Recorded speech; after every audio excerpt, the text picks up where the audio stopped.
जब अधर्म अपनी सीमाएं लांघ जाए, जब संतुलन टूटने लगे, तब ब्रह्मांड मौन नहीं रहता। तब वह स्वयं न्याय की ज्वाला जलाता है। एक समय असुरों के मध्य जन्मा एक योद्धा महिषासुर, तेजस्वी, पराक्रमी और महत्वाकांक्षी। उसने संसार की सारी सीमाएं लांघने की ठानी। वह तपस्या में लीन हुआ, सहस्त्र वर्षों तक अग्नि तप में। न हिम, न वर्षा, न पीड़ा उसे रोक सकी और अंततः ब्रह्मा प्रकट हुए। तपस्वी महिषासुर, बोल, क्या चाहता है तू? हे ब्रह्मा, मुझे ऐसा वरदान दीजिए कि मुझे कोई देवता न मार सके, कोई पुरुष मेरे समक्ष टिक न सके। ब्रह्मा ने सिर हिलाया और वरदान दे दिया, पर यह नहीं सोचा कि यह वरदान स्वयं ब्रह्मांड के लिए संकट बन जाएगा। वरदान पाकर महिषासुर अजेय बन गया। अब उसके भीतर दंभ जलने लगा और शुरू हुआ विनाश का युग। उसने इंद्रलोक पर आक्रमण किया।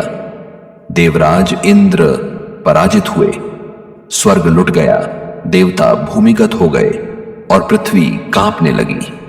चारों दिशाओं में अंधकार फैल गया। अब कोई मार्ग नहीं बचा था और तभी देवता पहुंचे ब्रह्मा, विष्णु और महादेव के पास।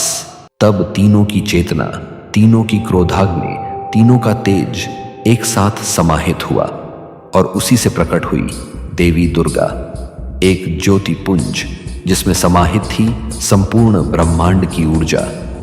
एक तेज जो आंखें चकाचौंध कर दे, एक रूप जो शांति भी है और प्रलय भी। शिव की तीसरी आंख से निकली अग्नि बनी उनकी दृष्टि, विष्णु के तेज से बनी उनकी भुजाएं जिनमें सुदर्शन चक्र का वेग था। ब्रह्मा के मन से जन्मी उनकी ममता जो रक्षक भी हैं, संहारक भी। देवताओं ने उन्हें अपना सर्वश्रेष्ठ अर्पण किया।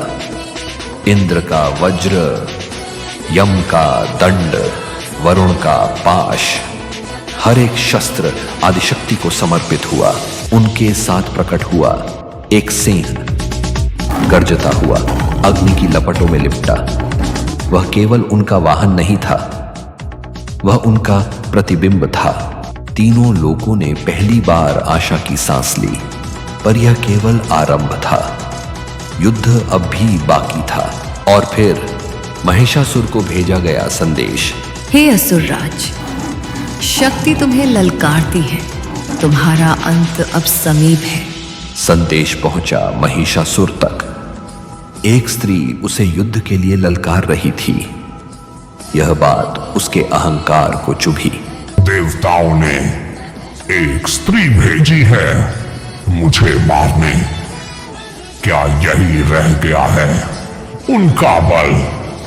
अगर यही अंतिम प्रयास है तो मैं इस अपमान को युद्ध में कुचल दूंगा। और फिर उठा वह असुरों का अजेय सम्राट। उसने अपनी समस्त सेना को पुकारा। असंख्य असुर जिनकी छाया मात्र से दिशाएं कांपने लगी। दूसरी ओर देवी दुर्गा एकाकी, मगर अकेली नहीं। उनके भीतर था समस्त ब्रह्मांड का संबल। उनका सिंह गर्जा और दिशाएं जाग उठी। यह युद्ध नहीं, यह संहार होगा। जो अधर्म के साथ खड़ा है उसका विनाश निश्चित है। युद्ध प्रारंभ हुआ। आकाश थर्राने लगा। ध्वनि, प्रकाश और रक्त की लहरें, हर दिशा में देव और असुरों का ध्यान उस एक रणभूमि पर था। देवी ने एक शब्द कहा, संहार, और उसी क्षण धरती कांप गई। पहला तीर चलाया, 10 असुर धूल में समा गए। यह केवल प्रारंभ है महिषासुर। महिषासुर भी पीछे नहीं हटा। उसने अपने रूप बदलने शुरू किए, कभी सिंह, कभी हाथी, कभी राक्षस। भले ही तुम 1000 रूप बदलो, मैं अचल हूं, और अजेय। असुरों की सेना ढलने लगी और पहली बार महिषासुर ने एक क्षण को डर को महसूस किया, लेकिन वह युद्ध अब भी चल रहा था और अगले पल वह अपने सबसे भयानक रूप में आने वाला था। महिषासुर ने लिया वायुदेव की गति, तूफान बनकर देवी को घेर लिया। देवी मुस्काई, उनकी दृष्टि शांत पर भीतर अग्नि प्रज्वलित। देवी ने धनुष उठाया और आकाश में छोड़ा अग्नि बाण। बस इतनी ही है तेरी शक्ति? हाँ, सच में मैं तो डर ही गया था। तब उसने लिया अपना असली रूप, एक विशाल क्रोधित भैंसे का। उसका आकार पर्वत के समान, आंखें रक्तवर्ण, सींगों से बिजली सी टकराती। अब समय है न्याय के अंतिम प्रहार का।